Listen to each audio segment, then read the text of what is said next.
I was injured on March 19th, 2006. I was in a motocross accident in Poole, Kentucky, and I suffered a C3 spinal cord injury.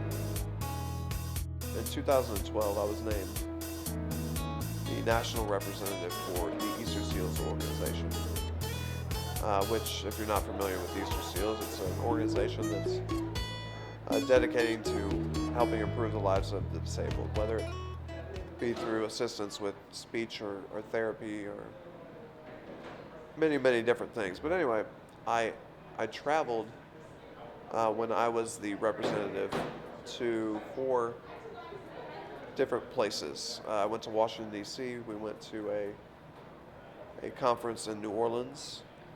I traveled to San Diego, which we talked about earlier, and Chicago. And all of those places I had to drive. It's not by choice, but because of the inaccessibility of the airlines.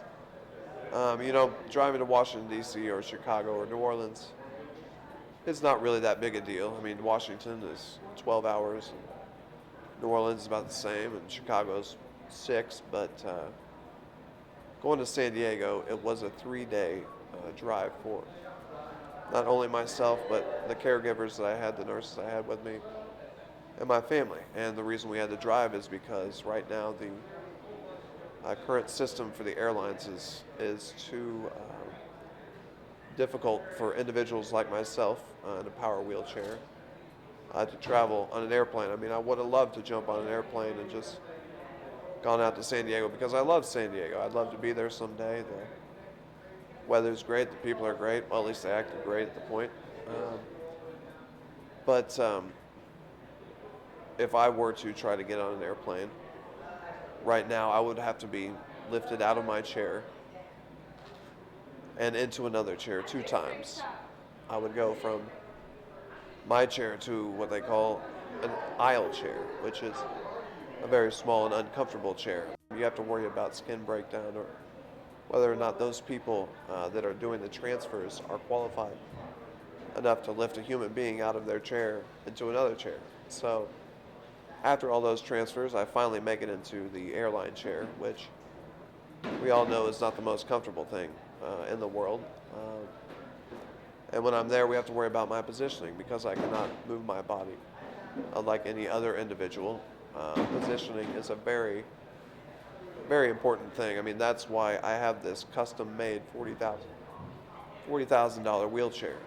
The armrests, the leg rests, headrests, knee pads, everything are set up for a reason because I'm 6'2" and 220 pounds. Not everybody is that size. You don't just my ongoing joke of there's no enterprise rent-a-chair to just pick up any chair for anyone. So after, the airlines will then take my personal expensive chair and put it underneath the airplane, which about 50% of the time, maybe a little less, maybe a little more, depends on the airline really, I guess, but many times they will disassemble your chair to fit it in to the underneath part of the airline. Many times that 50% of the time, or whatever it may be, individuals receive their chairs in pieces or broken. People with disabilities want to do the same thing as anyone else. We have dreams, goals, aspirations, and want to do things with our lives. And right now, it's time to make a change. And in my proposal, which I wrote up and I took with me, and I've had over 5,000 signatures in favor of my petition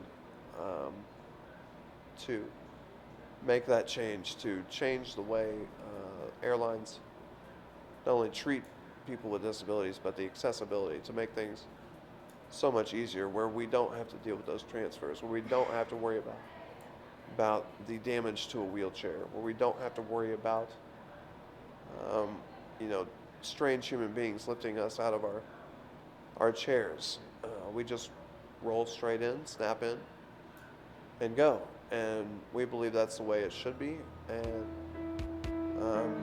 I believe it can be done. It takes time.